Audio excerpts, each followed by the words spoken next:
In the deep heart of the Texas brush, something was moving. It wasn't the wind, and it wasn't the usual tumbleweed drifting across the high plains. It was a silent, slithering invasion that had begun to threaten the very foundation of the Lone Star State's delicate ecosystem. To the average person, a snake is just a nuisance in the backyard. But to the engineers, environmentalists, and lawmakers of Texas, these weren't just animals. They were a biological structural threat, a force of nature that was beginning to compromise massive infrastructure projects, from irrigation networks to major construction sites. Their billion-dollar mega projects would be overrun by a predator that had no natural enemies in the region. So, they did something radical. They didn't just call in local animal control. They brought in hundreds of specialized professionals from across the country, a literal army of experts whose sole job was to track, locate, and remove these high-threat reptiles. They called it the Great Removal. But what happened exactly 1 year after this massive operation began? The results didn't just surprise the local government. They sent shockwaves through the scientific community and changed how we look at environmental management in the face of massive engineering challenges forever. To understand why Texas felt the need to ship in hundreds of professionals, you have to understand the scale of what was at stake. We often talk about mega projects in terms of concrete, steel, and glass. We think of the massive highway expansions in Houston, or the high-speed rail projects, or the massive water diversion tunnels being dug deep beneath the soil. But every single one of those projects relies on a stable environment.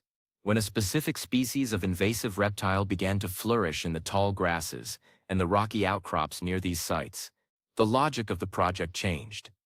These weren't small garden snakes. These were massive predatory constrictors and highly resilient serpents that had been introduced through the exotic pet trade and had found the Texas climate to be a literal paradise. They were clogging drainage systems, nesting in the heavy machinery during the off hours, and creating a hazardous environment for thousands of workers. The state government looked at the data and realized that for every one serpent they saw, there were likely 1,000 more hidden in the brush. The economic impact was starting to show. Delays in construction were costing the state millions of dollars every month. The decision was made. They wouldn't just manage the problem, they would initiate a full-scale tactical extraction. They opened the borders to professional handlers, offering bounties and contracts that lured the best of the best from the Florida Everglades, the deserts of Arizona, and even international experts. These were the elite. They arrived with specialized gear, thermal imaging technology, and a deep understanding of reptilian behavior. The atmosphere in Texas changed overnight. It felt like a gold rush, but instead of gold, people were hunting for scales. Imagine the scene at the base camps set up near the Rio Grande and the outskirts of the major metropolitan hubs. You had teams of experts heading out at dusk, equipped with high-intensity floodlights and tactical gear. They were moving into areas that hadn't seen human footprints in decades. The first few months were a whirlwind of activity. The numbers coming back were staggering.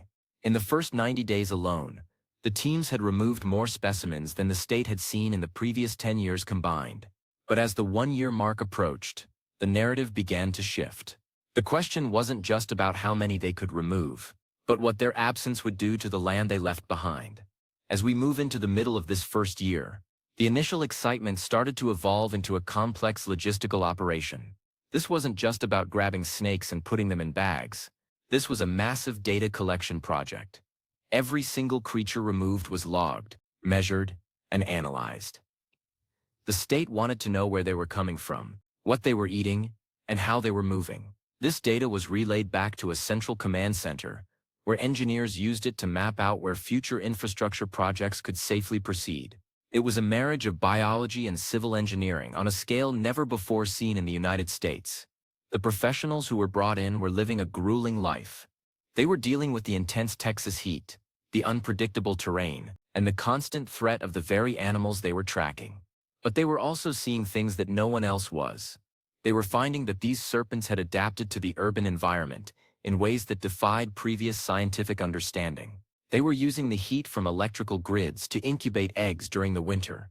They were navigating through the suburban drainage pipes to move between hunting grounds without ever being seen by a human eye. The invasion was much deeper and more integrated than anyone had feared. But then, as the 12-month milestone ticked closer, the reports started coming in with a different tone. The teams weren't finding as many of the target species anymore. On the surface, this seemed like a victory, right? The state prepared for a victory lap, ready to announce that the threat had been neutralized and the mega projects were safe. But when the environmental scientists went back into the field to conduct their one-year audit, they didn't find a restored ecosystem. What they found was something that no one had predicted. Nature, as it turns out, does not like a vacuum. When you remove a top-tier predator from an environment, even an invasive one, the ripples throughout the food chain are violent and immediate. With the large serpents largely gone, the secondary layer of the ecosystem exploded. Small mammals, rodents, and smaller native reptiles, which had been the primary food source for the invasive snakes, were now breeding without any natural checks.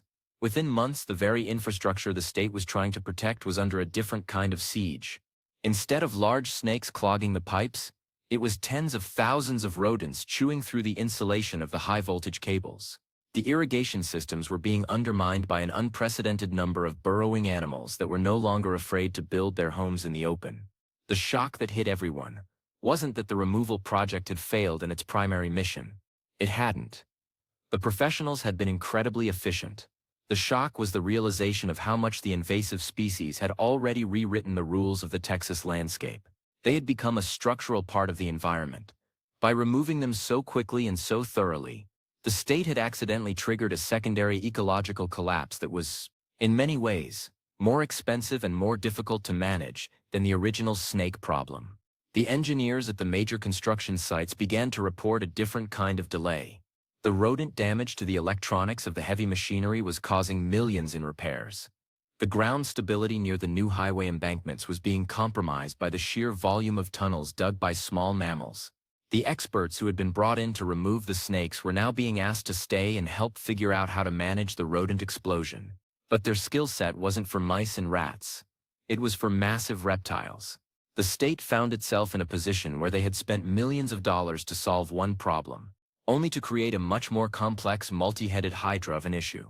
The story of what happened in Texas is a cautionary tale for any large-scale environmental engineering project. It shows that in our modern world, the line between the natural world and our built environment is thinner than we think. When we build mega projects, we aren't just pouring concrete, we are stepping into an existing, living system. If we try to manipulate that system without a deep, holistic understanding of the consequences, the results will always be shocking. As the second year began, the strategy had to change completely. The search and remove missions were replaced by a much more nuanced, integrated management approach. The state had to start reintroducing native predators that had been pushed out years ago, hoping to find a balance. They had to redesign the electrical casing for their major projects to be rodent-proof, adding even more cost to the already expensive developments. The professionals who had arrived with such fanfare a year prior began to head home, but they left behind a state that was forever changed. The lesson learned was clear. You can bring in the best experts in the world, and you can have the most advanced technology, but when it comes to the power of the natural world, there are no simple solutions. The shock that everyone felt wasn't just about the rodents or the snakes. It was the realization that we are not as in control of our environment as we like to think. Every time we move a stone or pave a road, we are initiating a series of events that can span years and decades. Looking at the massive bridges and the sprawling urban centers of Texas today, you wouldn't know that just a short time ago. An army of handlers was scouring the ground beneath them. But if you talk to the engineers who maintain these structures, they'll tell you. They'll tell you about the year the snakes disappeared and the earth started to move in ways they never expected. They'll tell you about the invisible war that is still being settled under the feet of every Texan. It's a reminder that the greatest mega-project of all isn't something built by human hands. It's the planet itself, and it has a way of reacting to our interference that will always, in the end, leave us shocked. To go deeper into the specifics, let's look at the actual logistics of that first year. When the call went out for the hundreds of professionals, it wasn't just an open invitation. This was an organized, state-sponsored deployment. Each team was assigned a specific sector, mapped out using satellite imagery. They used GIS mapping to track every encounter. This produced a heat map of activity that was intended to be the blueprint for the removal. The level of organization was comparable to a military operation. They had mobile processing units, veterinary scientists on standby, and even specialized transport vehicles, designed to handle the climate of the Texas interior without harming the specimens during transport for research. The sheer volume of what they were dealing with was monumental. In the coastal regions, the humidity and the dense vegetation provided the perfect cover. In the more arid parts of the state, the serpents were found deep within the limestone crevices, places where even the most advanced sensors had trouble reaching. The experts used pheromone traps, a technique borrowed from agricultural pest management but scaled up to an incredible degree. They were essentially using the biology of the animals against them, creating artificial scent trails that led them straight into the hands of the waiting teams. For the first 6 months, the data was purely upward trending. More numbers, more weight, more area cleared. They hailed the project as a triumph of human ingenuity over an invasive threat. They pointed to the speed of the construction projects, which had picked back up as the immediate threat to workers vanished. The public was enamored with the snake hunters, who became local celebrities of sorts. They were seen as the frontline defenders of the Texas dream, clearing the path for progress. But the scientists working in the background were starting to see the red flags long before the year was up. They noticed that the local bird populations, which usually nested in the low bushes, were starting to disappear or move. At first they thought this was because of the human activity, but then they realized it was because the snakes had been providing a service that no one had accounted for. They were the primary control for several species of nest-raiding smaller animals. Without the snakes, these smaller predators were decimating the bird populations. This started a chain reaction. With fewer birds, the insect population began to spiral out of control. By month 9, farmers in the regions adjacent to the removal zones were reporting massive crop losses due to an explosion in the insect population. This was the first sign that the mega project of removing the snakes was going to have far-reaching economic consequences that had nothing to do with construction. The state was now facing pressure from the agricultural sector as well as the environmental sector. The shock was beginning to build, layer by layer. It wasn't one single event, but a cascading series of failures in the natural balance that became impossible to ignore. One of the most interesting aspects of this entire ordeal was the reaction of the engineering firms. These are companies used to dealing with physics, math, and blueprints.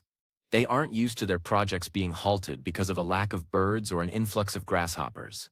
But the reality of the situation forced them to hire their own staff of ecologists. For the first time, major construction firms in Texas were employing full-time biologists to consult on every phase of their projects. They had to learn that the stability of a bridge isn't just about the concrete pilings. It's about the soil health around those pilings, which is governed by the animals living in it. When the 1-year anniversary arrived, the atmosphere was completely different from the beginning of the project. There were no celebrations. Instead, there were emergency meetings and summits. The state had to pivot from a removal mindset to a restoration mindset. They realized that they couldn't just take something out of the system and expect the system to stay the same. They had to find a way to replace the function that those invasive snakes had been performing, but in a way that didn't threaten the human infrastructure. This led to the Resilient Texas Initiative, a massive multi-year plan that is still in effect today. It involves the creation of biocorridors that allow native species to move through construction zones without being trapped or forced into human-occupied areas.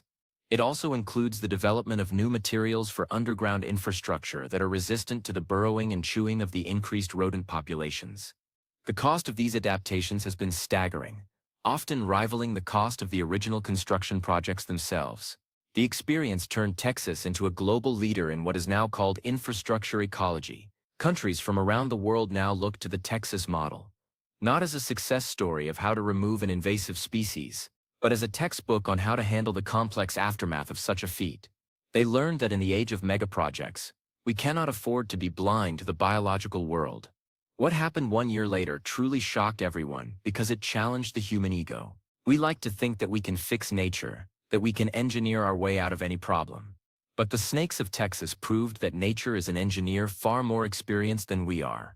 It has spent millions of years fine-tuning the balance of an environment, and when we step in with our boots and our bags and our bounties, we are essentially throwing a wrench into a machine we don't fully understand. The professionals who were brought in still talk about that year.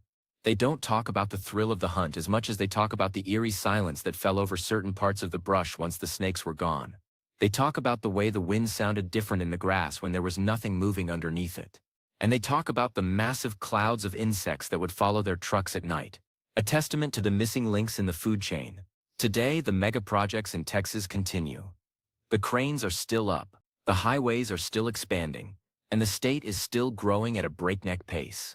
But if you look closely at the edges of the construction sites, you'll see something different. You'll see specialized fencing designed to guide wildlife. You'll see monitoring stations that track the health of the local earthworm population. You'll see an engineering project that finally respects the complexity of the ground it sits on. The story of the Great Removal is a reminder that every action has a reaction. When Texas brought in hundreds of experts to solve a snake problem, they thought they were taking a shortcut to safety and progress. Instead, they took a long, expensive, and shocking journey into the heart of how our world actually works. It's a journey that has made their infrastructure stronger in the long run, but only because they were willing to learn from the chaos they created. The lesson for all of us, whether we are interested in mega projects, engineering, or just the world around us, is to look deeper. When we see a problem, we shouldn't just look for a way to remove it. We should look for why it's there in the first place and what will happen when it's gone. Because the most shocking thing isn't the predator we see. It's the world we create once that predator is no longer there to hold it together. This transformation of Texas from a state struggling with an invasive species to a pioneer in ecological engineering is one of the most significant untold stories of modern infrastructure. It wasn't just about snakes. It was about our relationship with the land we build on. It was about understanding that we are part of an ecosystem, not separate from it. And that realization, more than anything else, is what changed everything. As we look to the future, as we plan even bigger projects, cities on Mars, tunnels under the oceans, or massive solar arrays across the deserts, we have to take the Texas experience with us. We have to remember the silence of the brush and the explosion of the rodents. We have to remember that our buildings and our roads are just guests in a house that was already full. If we can do that, then maybe the next time we intervene in the natural world, the results won't be so shocking. The story does not end at the 1-year mark. Even now, researchers are finding new ways that the local biology has shifted. Some native species that were thought to be on the verge of disappearing have made a surprising comeback, taking over the niches left behind. This has provided a glimmer of hope. With enough time and the right management, a new, more stable balance can be reached. But it requires constant vigilance. The teams now are no longer hunters but guardians of a delicate equilibrium. They use drones equipped with multispectral cameras to monitor the health of the vegetation, which serves as an early warning system for any further collapses in the food chain. They work closely with the construction crews, ensuring that the heavy machinery doesn't disturb the nesting grounds of the reintroduced native species. It is a level of cooperation that was unthinkable a decade ago. It's a new era for Texas, one defined by the lessons learned during that one shocking year. The infrastructure of the state is now more resilient than ever, not because it's tougher, but because it's smarter. It's built with an awareness of the living world that surrounds it. And that, perhaps, is the greatest mega project of all. The construction of a future where our progress doesn't come at the cost of the environment, but in harmony with it. The shock of the first year was a wake-up call, and Texas, to its credit, was a state that finally decided to listen. The next time you're driving down a Texas highway or seeing the massive development projects in the news, it's a story of science, engineering, and the undeniable power of nature. It's the story of what happens when we try to change the world, and how the world, in turn, changes us. The hundreds of snake removal experts may have left, but their legacy remains in every blueprint and every beam of steel in the state. They were the catalysts for a revolution in how we think about building. They taught us that the most important part of any project isn't what we put into the ground, but how we treat the things that were already there. And in the end, that is a lesson worth every bit of the shock it caused. The state of Texas is moving forward, and now it's doing so with its eyes wide open to the incredible, complex, and often unpredictable world that supports every single one of its mega projects. From the high-tech sensors in the soil to the ecologists in the boardrooms, the legacy of that 1 year is everywhere. It's a story that continues to evolve, a living project that will never truly be finished. And as long as we keep building, we will keep learning, forever influenced by the year that Texas brought in the experts and discovered that the real expert is the land itself. The project changed the culture of the state. It changed the way the public perceives their environment.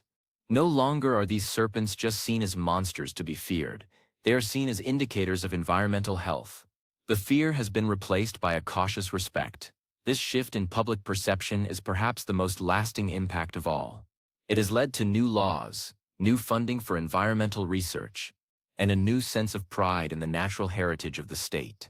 As we conclude this deep dive into the events in Texas, it's worth reflecting on your own environment. What are the silent forces at work in your backyard or beneath your city? What would happen if they were suddenly removed?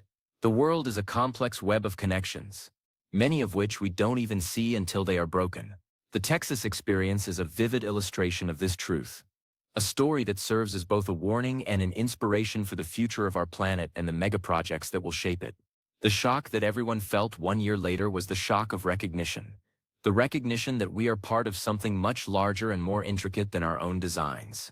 It was the moment the state of Texas realized that to build for the future, they had to understand the past and respect the present. They had to become not just builders but stewards. And that is a transformation that will resonate for generations to come. In every bridge, every road, and every piece of infrastructure that stands as a testament to this incredible journey. In the end, the story of the snake killers of Texas isn't about the removal of an animal. It's about the arrival of a new way of thinking. It's about the realization that we cannot engineer our way around nature. We can only engineer our way with it. And that is the most important lesson any builder, or any person, can ever learn. The shock was necessary. It was the catalyst for growth. And because of it, the future of Texas looks more stable, more resilient, and more balanced than ever before. The mega projects will continue, the cities will grow, and the landscape will change. But the memory of that 1 year will always remain, a reminder of the time when Texas looked into the grass and saw not just a threat, but a reflection of the delicate, powerful, and shocking beauty of the natural world. It taught us that every action, no matter how well-intentioned or professional, has a ripple effect that can reach the highest peaks and the deepest foundations. As we look toward the next century of engineering and construction, let the Texas experience be a guide. Let it remind us to look before we leap, to listen before we act, and to always respect the complex systems that make our world possible. Because in the world of mega projects, the biggest and most important project is the one we are all working on together. The project of living well on this earth, in balance with all its many inhabitants, slithering or otherwise. The story of Texas and the Great Removal is a powerful testament to human resilience and our ability to adapt. It shows that even when we make mistakes, even when we are blindsided by the consequences of our actions, we have the capacity to learn and to grow. We can take the shock and turn it into wisdom. We can take the chaos and turn it into a new kind of order. And that in itself is an achievement more impressive than any skyscraper or bridge. And the hidden life of the soil continues its endless work. We can look at the state with a new perspective. We can see the layers of history, the layers of engineering, and the layers of biology all working together. We can see a state that has been through the fire and the shock and has come out the other side stronger. The lesson is there for anyone who wants to see it. It's written in the dirt, in the concrete, and in the silence of the night. It's the story of what happens when we try to take control, and what happens when we finally learn to listen. It's the story of Texas, the snakes, and the shock that changed everything. And it's a story that is only just beginning. As the construction continues, and the next phase of the megaprojects begins, the people of Texas move forward with a renewed sense of purpose. They know that they are not just building for themselves, but for the entire ecosystem that supports them. They know that every decision they make has an impact, and they are committed to making those impacts positive. The shock of the past has become the strength of the future. The state of Texas has shown us that even the most daunting challenges can be overcome with creativity, cooperation, and a willingness to learn. They have shown us that the natural world is not something to be conquered, but something to be understood and respected. Instead of against it, we can achieve things that are truly remarkable. So let us take these lessons to heart and apply them to our own lives and our own projects. Let us be mindful of the impact we have on the world around us. And let us strive to create a future that is sustainable, resilient, and in harmony with the natural world. That is the only way we can truly build a world that will last for generations to come. The story of the Texas Snake Removal Project is a reminder that we are all connected, and that our actions have far-reaching consequences. It is a story of hope, of resilience, and of the power of the human spirit to learn and to grow. It is a story that will continue to inspire and to educate for years to come. And it is a story that reminds us all that the most shocking things in life are often the ones that teach us the most. As the state of Texas looks toward the future, it does so with a sense of optimism and a commitment to excellence. The lessons of the past have been learned, and the way forward is clear. The mega-projects of the future will be built with a new understanding and a new respect for the natural world. And because of that, they will be stronger, more resilient, and more successful than ever before. The story of what happened in Texas is a story for all of us. It is a story of our shared human experience, our shared challenges, and our shared successes. It is a story that reminds us that we are all in this together, and that by working together we can overcome any obstacle and create a better future for everyone. So let us celebrate the success of the Texas Project, and let us use its lessons to guide us in our own lives and our own work. Let us be mindful, let us be respectful, and let us always strive for excellence. Because together we can build a world that is not only strong and resilient, but also beautiful, diverse, and in harmony with the natural world. The story of the snake killers of Texas is a story of a state that had the courage to face its challenges head-on, to learn from its mistakes and to emerge stronger and more resilient than ever before. It is a story of a state that is led by visionaries and innovators, and that is committed to building a better future for all its citizens. And it is a story that will continue to inspire and to motivate us all for years to come. As the final words of this script are written, let us reflect on the incredible journey that Texas has taken.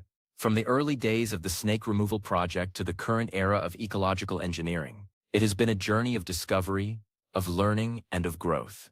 It is a journey that has changed the state forever, and that has provided a roadmap for the rest of the world to follow. The story of Texas is a story of what is possible when we work together, when we respect the natural world, and when we are willing to learn from the shocks that life throws our way.